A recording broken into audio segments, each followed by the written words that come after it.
I'm Cody, and this is the unadulterated lore of Dragon Ball.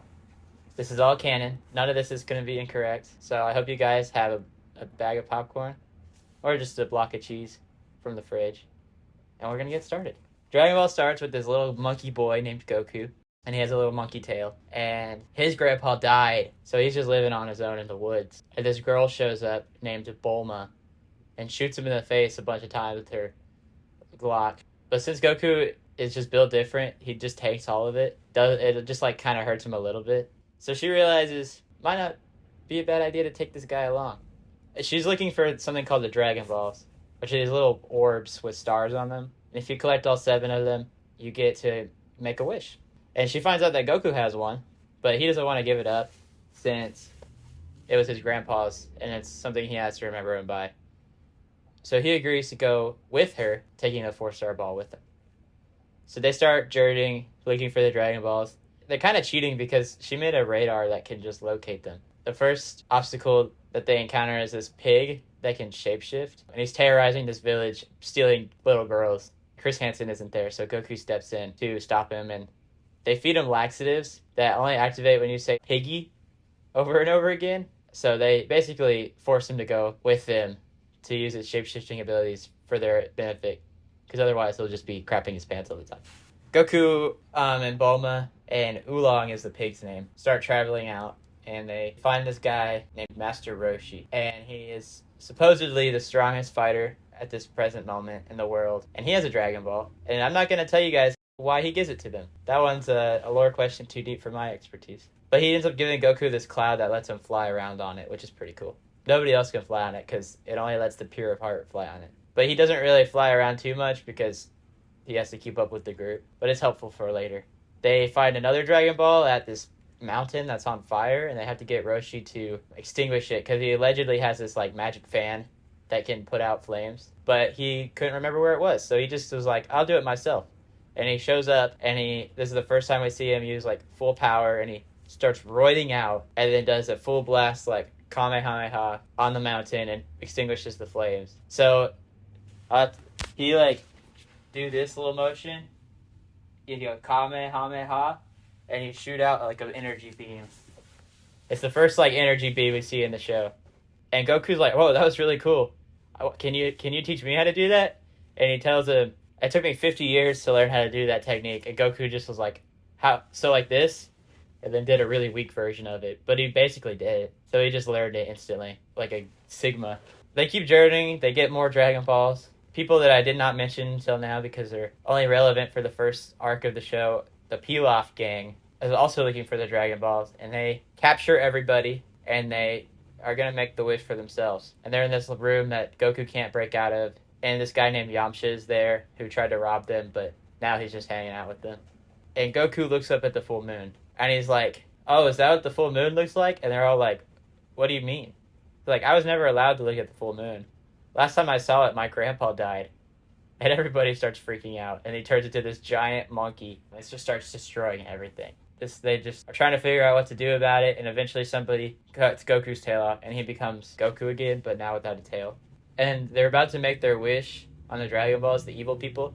But Oolong shows up and he wishes for panties at the last second. Classic Japanese people.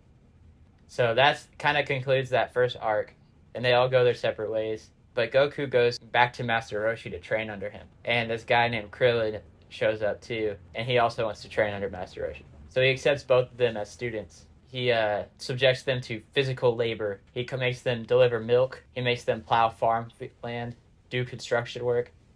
And they're all like, what are you going to like let us like teach us actual martial arts moves? He's like, I'm teaching you guys the fundamentals. And he teaches them the turtle hermit way. Eat well, work hard, and sleep plenty. And study. Work hard, study well, and eat and sleep plenty. So they train under Roshi. And he makes them wear these heavy turtle shells. They're like 50 pounds. He's like, you're not allowed to take them off. And by the time the tournament comes around, he goes, okay, you can take them off now. And they just are like instantly like, whoa, we can move so fast now. We can jump super high. This is crazy. And they enter the World Martial Arts Tournament. And they're just like one-tapping everybody. Like they're too strong. So Roshi dresses up and goes into the tournament under the guise of Jackie Chun. He starts fighting his students to prove to them that there's always somebody better out there. And he beats Krillin, and he fights Goku. And this fight is like peak fights in Dragon Ball. And it goes on forever. They're just constantly one-upping each other all the time. And eventually Goku's tail grows back, and he turns back into a Great Ape. And instead of cutting his tail off, his solution to this problem is to blow up the moon so that he can't be a Great Ape anymore. So we were having Planet Busters since like day one of Dragon Ball. They finished their fight where Jackie Chun wins after they both knock each other down. And it's like first one to stand up wins. And so he stands up first and gets the dub. And then Goku goes off on his own again, trying to reclaim the 4-star Dragon Ball. Because after the Dragon Balls, like the wish is granted, they fly off into random spots and then become inactive for a year. So Goku's looking for his grandpa's Dragon Ball now. He ends up scuffling with some organization called the Red Ribbon Army. Honestly, not that important. He destroys them all. Then this definitely will not come back later.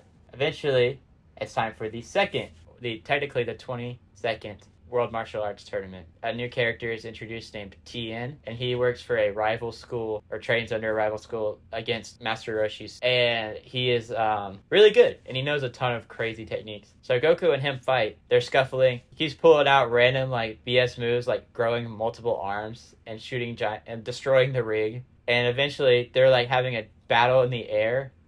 And they both kind of spike each other with like the Mario forward air. Goku loses because like it's like first one to hit the ground because there's no arena anymore. Goku loses because he gets hit by a car that pushes his trajectory down just a little bit further. And then it causes him to hit the ground. He probably should have won that one, but on a technicality, he lost it. They are all celebrating. Tien has kind of had a change of heart. He's not really a bad guy anymore. And he offers to pay for their dinner for celebration. And Goku realizes he forgot something. It was his grandpa's Dragon Ball. That's what he forgot. And Krillin offers to go get it for him. And he doesn't come back. And Goku goes over there to find his best friend dead. And the Dragon Ball is gone. And he just immediately takes off. He's pissed.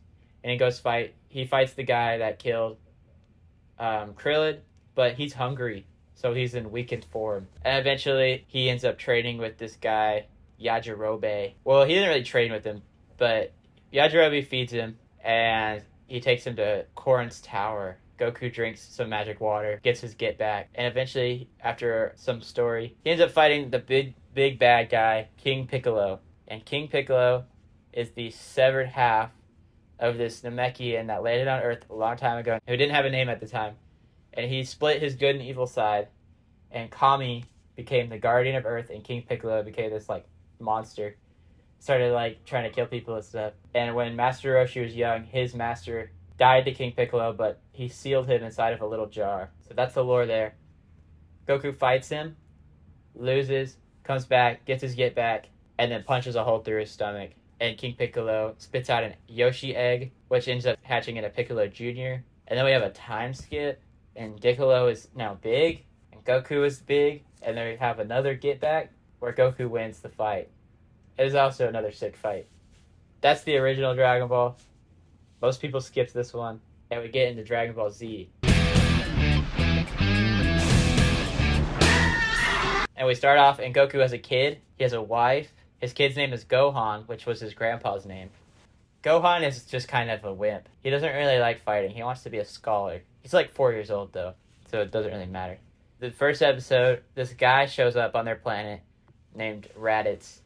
And he explains to Goku that Goku is a Saiyan, part of this like warrior alien race, and Raditz is his brother. He's like, kill 100 people and come talk to me, and let's get out of this joint. Goku, not being evil, is like, no. So Raditz kidnaps his son, puts him in a little pod. Piccolo shows up, or farming as always, and he tells Goku that they need to work together or he'll kill both of them. So they team up on him, they jump him. And they are still losing pretty badly. He's, like, insane. Like, up to this point, Goku has fought stronger people, but he's never fought somebody who is, like, 10 times stronger than him, like Raditz was. Piccolo is like, I have a technique that might be able to do it. You just need to stall for 5 minutes, which is an insane amount of time to stall for whatever everyone's moving at, like, the speed of light. Goku ends up getting him in a full Nelson, his signature move, and Piccolo gets it charged up and shoots both of them with it, killing both Goku and Raditz. And he's kind of popping off. He's like, both of my ops are dead. I can go take over the world. Then through Raditz' little communicator, Vegeta and Nappa, 2 other Saiyans, start talking about how they're going to show up a year from now and get the Dragon Balls and wish for immortality.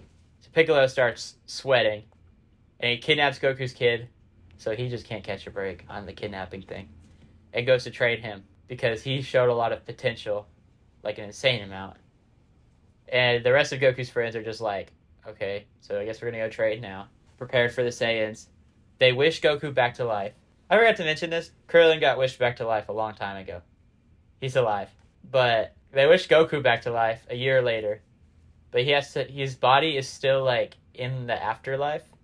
So he has to run back from the afterlife to get to Earth. While everybody else fights for their life against these guys who are like 15 to 20 times stronger than him. So they are cooked, is what they are. The lackey Nappa ends up killing like 4 of their friends. Except for Yamcha, who dies to a Cyberman. He dies to one of the minions. So that's kind of unfortunate for him. So it's just, by the time Goku gets there, Piccolo had just died. Which means his other half, the good half, Kami, also died. So the Dragon Balls are inactive, because Kami made the Dragon Balls. Goku shows up, Krillin and Gohan are still alive. They're about to get roasted. And Goku beats the crap out of Nappa, and then has a bout with Vegeta. Him and Vegeta are going like word for word, bar for bar. Goku is kind of cheating. He learned this technique that lets him double his power level and even like triple and quadruple it, but it like damages him. So he's struggling along using like Kaioken times 4 to fight Vegeta. Eventually he wins the first round and Vegeta comes back like 5 minutes later and turns into a giant monkey. The moon is still gone. So he made an artificial moon. And that gives Vegeta a 10 times power increase, which lets him start putting the paws on Goku. And his friends show up, cut his tail off, and they all jump Vegeta. They're still, like, kind of losing. But eventually, Goku uses a technique that he learned in heaven called the Spirit Bomb. The Genki Dama, if you're a weeb. And they end up hitting Vegeta with it. He put him at, like, 1 HP, and Krillin is about to kill him. He takes one of their friends' swords, and Krillin looks really cool with the sword. And he's about to end his life, and Goku's like, no, don't kill him. I want to fight him again. I'm just like, Goku. But they let him live anyways, and he leaves. And so they're all recovering, and they realize, okay, so the Dragon Balls on Earth don't work, but we still want to revive our friends. The planet that Kami came from also has Dragon Balls, because that's where he got the whole idea from. Let's go there. They send a crew to space. Bulma, Gohan, and Krillin. Goku's still injured, so he can't go. He's going to catch up with them later. And they go to Planet Namek.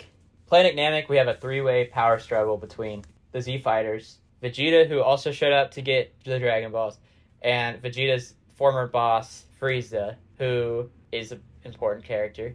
He's like Space Hitler, and he has like this whole empire of people that he's subjugated multiple planets, and he wants immortality. So he's also a Namek, and they're all like scrambling. The Z Fighters are just trying to hide from the people who could one-tap them. Vegeta's one by one taking out Frieza's minions, and Frieza's not worried because if he has to fight Vegeta, he knows he's gonna win.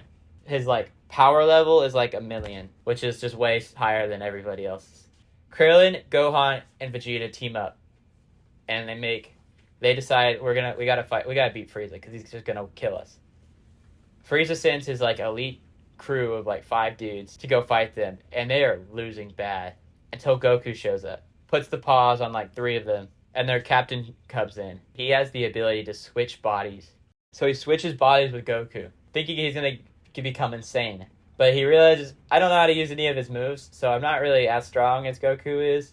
And that's a big problem for Goku because he's been building aura up for this entire show just for Ginyu to fumble all that aura in his body.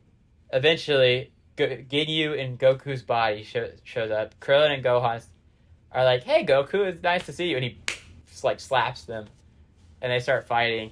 Goku is trying to get back into his body, and Vegeta just sees a chance to beat up Goku. No matter who's like inside that body, he just wants to get his get back. So he starts pummeling him, and he's like, his body's way stronger than this body. Let's switch into that body. Goku gets back, he like jumps in between them, swaps bodies again.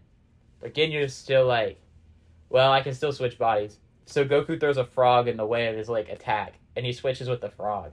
And then he's just like, all right, well, this is just who I am now. So now, like, all of their guys are dead, and Frieza's the only one left. Vegeta tries to wish for immortality, but the Dragon Balls stop working right before he gets his wish because the guy who made them died. They did manage to wish Piccolo back to life and bring him to Namek. I don't know why they brought him to Namek. But that means all the other Dragon Balls on Earth work now, because Piccolo and Kami are back to life. So now, Frieza is pissed. Goku is injured again. Frieza starts fighting the Z fighters. Molly wants Vegeta, Gohan, Krillin. He just beats all of them. He's like, oh, by the way, I can take it further. Transforms into second form Frieza. Piccolo shows up, can actually fight with second form Frieza. So Frieza transforms to third form Frieza. What do you think? Was it worth the wait? Which Piccolo cannot keep up with. Vegeta starts using a loophole, because Saiyans have the ability to get stronger every time they die, or like almost die and then get healed. Sorry. So he just like explodes a hole in his chest and has this guy heal him. Dende is the character's name, and he gets stronger, so he can actually fight with third form Frieza.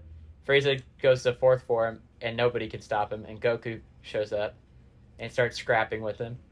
And Goku can keep up, but he is not winning. Frieza's still very much just toying with them. So Goku goes to Piccolo and he's like, hey Piccolo, can you distract him for 5 minutes while I charge this attack? And I don't picture Goku as like wanting to hold a grudge, but he was on different timing right there. That's so much worse than what Goku had to do too. Piccolo's like, didn't that kill you last time? What are you trying to kill me? He's like, no, I just need you to distract him. And so they hit him with this giant spirit bomb. And they think he's dead, so they start celebrating. And then Krillin gets, like, grabbed. I don't know why Frieza doesn't use this move more, but what he does is he, like, telekinetically grabs him, puts him up in the air, and causes him to explode. Like, he exploded from, like, inside out, which is something I've never seen anybody in that show do before. And that death of Krillin, again, is what caused Goku to go Super Saiyan. And he becomes, like, the peak anime transformation right there. That's the most popular one. He gets a 50 times power increase. He starts scrapping with Frieza, and it's just like not even close anymore.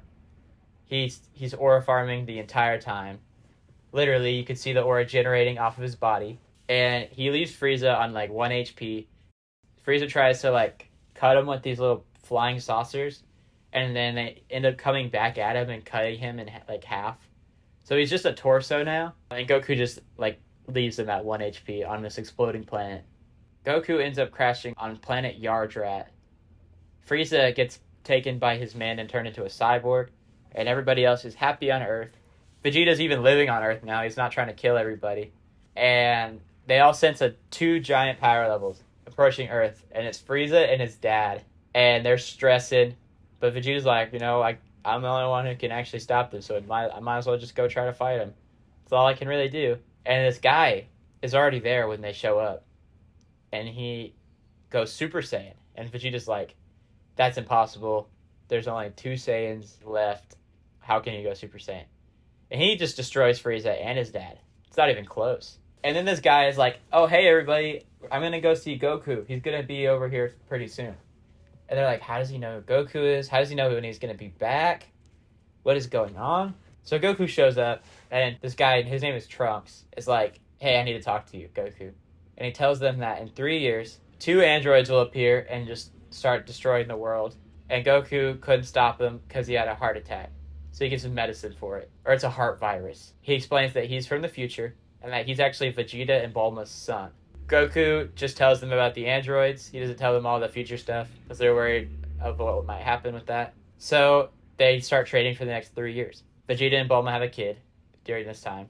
And they all show up, ready to scrap with the androids. So they do. Goku, being the idiot that he is, didn't take his heart medication and just collapses off-rip. And Vegeta shows up, now a Super Saiyan, because he did his push-ups, sit-ups, and drank his plenty of juice. And he's ready to scrap with them. And he mollywomps these androids.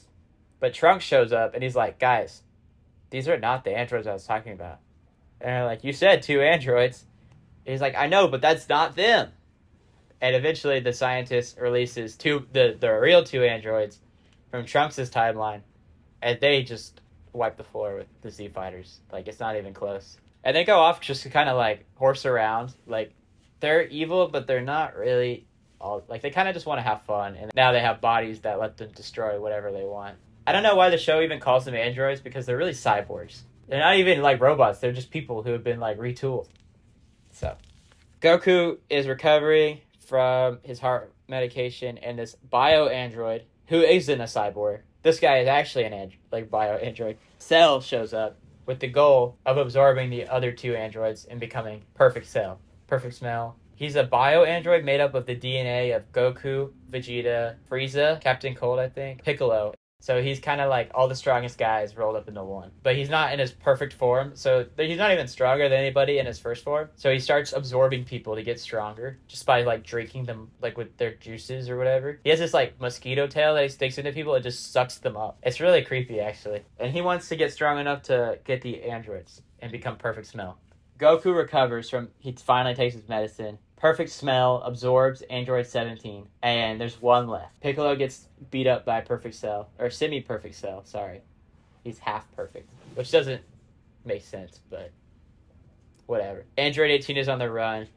Goku introduced to Vegeta and Trunks to this time chamber where you can get a whole year's of training in one day. Vegeta and Trunks use it first because there's a limit of 2 people per use. So they used it first, and they went and started to fight Semi-Perfect Cell while Goku and Gohan trained. So Vegeta is actually destroying Semi-Perfect Cell. But he plays to his ego, and he's like, if you really want a good fight, you should let me absorb the androids. And you can really prove that you're the strongest. So that's the first fumble, because Vegeta lets that happen. Second fumble is that Krillin had this remote that would let him destroy the androids if he got close enough, and just like, it triggers their self-destruct. But the one left was a girl, and he fancied her. So he couldn't destroy the remote. Destroy her, and then Perfect Cell absorbed her. So Krillin performs the second fumble of the year, and he becomes Perfect Cell. Goku and Gohan come out of the chamber stronger than ever, and they're always in Super Saiyan now. They've like adapted their bodies to where they can just be Super Saiyan. It's like breathing for them. And so they gear up because Cell just kind of started farting around, and he wanted to beat Goku in a tournament before he blew up the Earth. He's kind of like just chaotic evil. No, he's like lawful evil, I guess. It doesn't matter. And so they all pull up to the tournament, but we all know that the only 2 people who are really going to compete are Goku and Cell. They start fighting, and they're actually pretty even until Goku taps out, like, middle of the fight. And he's like, I just wanted to fight you, but I never intended to beat you. I have Gohan for that. And Gohan's like, what the hell are you talking about? I can't beat him. I'm like 11 years old. He's like, you have more power than you realize. And he's like, what? And so he sends Gohan out there, and this is the worst play in the world. Gohan gives Cell a full heal like Senzu Bean. And so he took battle damage from Goku, and quite a bit, and now he's full health again. So he just made Gohan fight full health Cell, sending her baby into the like level 15 raid boss. Gohan is not really doing too hot because he doesn't really believe that in himself. And Cell ends up killing. He's an android, but he's not one of the androids. He's actually a robot. But Gohan, I guess, kind of liked him, and he kills him. And that sends Gohan over the edge, and he achieves Super Saiyan 2, which is a 100 times power multiplier, and puts the pause on Cell. Cell spits out one of the androids, and goes back to his semi-perfect form, and then he's like, well, screw this, I'm going to self-destruct. Goku is like, man, I should clean up my mess. And he explains to Gohan he wanted him to fight because he wanted to pass the torch on, because he's not going to be around forever. And he realizes that his moment is right here. So he takes Cell and teleports him to another planet, and Cell blows up both of them. And that should be the end. But it's not. Cell had one cell remained, and he had the ability to regenerate. And he regenerated his entire body from one cell. And he got the Zenkai boost that I was talking about with Vegeta, where he injured himself and healed. Basically, because he was at 1 HP and healed, he went back to his perfect form. Like, exceeded his perfect form, actually. And he comes back just way stronger. And he has a beam clash with Gohan. And Gohan has one of his arms is injured. So this is the most, like, aura moment with Gohan. One arm down, doing a one-handed Kamehameha against Cell and beating him. Actually destroying him this time. It's not even a self-destruct at that point. That's like an infinite power glitch. Gohan defeats Cell, and the Earth is at peace for like 5 years. So 5 years pass, and the Earth is at peace. Gohan is now a real teenager. Actually, I'm going to go on a tangent for a second. Gohan starts the show at like 4 years old. In the Cell Saga, he is 11, and they labeled him Teen Gohan. But 11 is not teenager. That's a preteen. So he should be tween Gohan. And then whenever it's high school Gohan, they call him adult Gohan. When he's not an adult.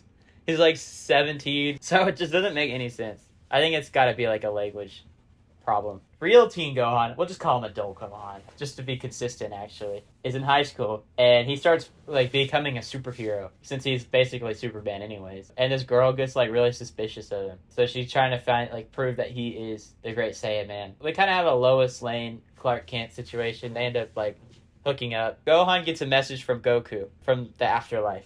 He's like, "Hey twin, I'm gonna be pulling up for the World Martial Arts Tournament because I have a friend who can bring me back for one day. Like for 24 hours. This was actually a pull from the OG Dragon Ball, actually. Vegeta is very clearly excited to fight Goku again, so he signs up for the tournament. Gohan signs up for it because he gets blackmailed by his, like, before they started dating, the girl, she finds out he's the Great Saiyan, and she's like, 2 things, teach me how to fly, and sign up for the tournament. So he does those things, so his secret doesn't get out. Here's a little bit of a dump. Goku did have another kid before he died. Like him and, like, I guess Chi-Chi was like a week pregnant when he died. So there's Go-10, who looks just like a tiny Goku. He's a player. And they all sign up for the tournament. Some shady folks show up. These 2 guys in like spandex show up. They're like in leotards. And they have these M's on their faces. So they're pretty shady. And then these 2 alien looking guys show up. The alien looking guys explain that they are the Supreme Kai. Or one of them is. And the other guy's is like Butler or whatever. And they're here to stop the awakening of Majin Buu. So this wizard named Babidi is trying to unleash this like ancient demon named Majin Buu, who is just like a force of pure chaotic evil. And he needs to absorb energy from the planet to do that. So they assemble the Z Fighters to do so. Those weird guys with the M's on their faces are there to absorb energy. And Gohan's girlfriend has to fight one of them. And she is like Arkham Batman, putting the paws on him. She kicks him and his head just like goes around. But since of the little M on his forehead, he just doesn't go down. And then he starts beating the brakes off of her. So Gohan's naturally a little mad, which is one of the funniest scenes. Gohan's like really pissed and he's about to go. And Gohan's like, "No, Gohan, you'll be disqualified." He's like, "Oh shoot, you're right. I can't do anything about this." So he really doesn't care about his girlfriend, I guess. Eventually, they heal Videl with the Senzu Bean and they go out to fight Babidi. And they go through his minions. And he's absorbing energy, eventually getting enough to awaken Majin Buu. And they thought he was going to be like this force of pure evil, but he's really just like a kid with like supernatural powers. He just kind of does whatever he wants. So he's not inherently evil, but they can't just let him go around, like go free. But he's too strong for them to stop, and Vegeta ends up blowing himself up trying to kill him, and it does not work. And Buu starts going out on his own. Goku takes Goten and Trunks to teach them a move that lets them fuse together by doing this like little dance, the fusion dance, where they're like this, and they become Gotenks. And while all this is happening, Buu finds a dog, heals the dog because he was like crippled, and he's like, "You know what? I'm gonna be a good person now." And then somebody who came to kill Buu shoots the dog, and Buu's evil side splits from Buu, and then kills the good side. So now we just have evil Buu, like he's now pure evil Buu. And Evil Buu goes off. He fights Gotenks, the fusion of Goten and Trunks, who is very powerful. Like, their fusion let them go to Super Saiyan 3, which Goku had previously shown off. And he absorbs them, becoming even more powerful. Every time he absorbs somebody, he just takes their abilities, their strength. They don't die, but they're just inside of the pink goo of Buu. And he absorbs Piccolo and everybody. Gohan gets a power-up and is, like, actually stronger than Buu. Boo's like, "Oh, are you going to fight me, little boy?" And he just hits him with, "Fight you? No, I want to kill you." And then gut punches him. Like, it's insane. So Buu is fighting Gohan, and Goku shows up with the Potaro earrings that will let you both, like, 2 people put them on and they fuse together. So it's another method of fusing. And he's like, "Here, Gohan, catch." But since Goku was probably, I assume, because he was dead for most of Gohan's childhood, Gohan doesn't know how to catch it all because he just missed it completely and got absorbed while he was distracted. So make sure you spend time with your kids, dads, or your son might too get absorbed. So Vegeta ends up getting the earrings and Goku and Vegeta fuse. becoming, and Vegeta's, I don't really know. I think he got the 24-hour revive too, so that's how he's here. Goku and Vegeta become Vegeto and are way stronger than Buu. They're literally aura farming the entire fight. They're at one point they go, "I'll fight you without using my hands," and they just start kicking him. And then Boo's like, "I'll turn you into candy," and they start fighting him as a piece of candy, and they're still winning. And eventually he tries to absorb them, and Vegito just lets him do it because their whole plan was first to embarrass Boo just for fun, I guess, and then get absorbed so they could free their friends, which they do, and they let everybody out. But there's this like egg thing inside of Boo, and they're about to break it, and Boo himself comes into his body like magically or whatever. He's like, "Guys, do not break that egg. I will not be the same person anymore." He starts begging them, and they're like, "You don't want us to break the egg?" And he's like, "Please don't break the egg. You don't want us to break the," and they're just like, they break the egg, and he becomes Kid Boo, which is just like a force of pure chaos and the inspiration for this entire series. And the first thing he does off rip is blow the planet up, and Goku gets Vegeta and a couple of other guys to safety, and they're like, "What do we do?" And Vegeta's like, "Well, your son is still the strongest, so where's he?" And he's like, "On Earth, so dead." And he's like, "Wait, who did you grab?" And he grabs Dende. He's the current holder of the Dragon Balls, and this guy named like Hercule. He's just he's like the most popular person on Earth, but he's like a facade. Like everybody thinks he's insanely strong, but he's not. By human standards, he's pretty tough, but like not even close to what they're fighting. So Kid Buu shows up where they are in heaven or whatever, and starts just destroying everything in the afterlife. Goku goes Super Saiyan 3 to fight him, but he's still not really winning. So he's like, "Vegeta, I need like 1 minute to charge up."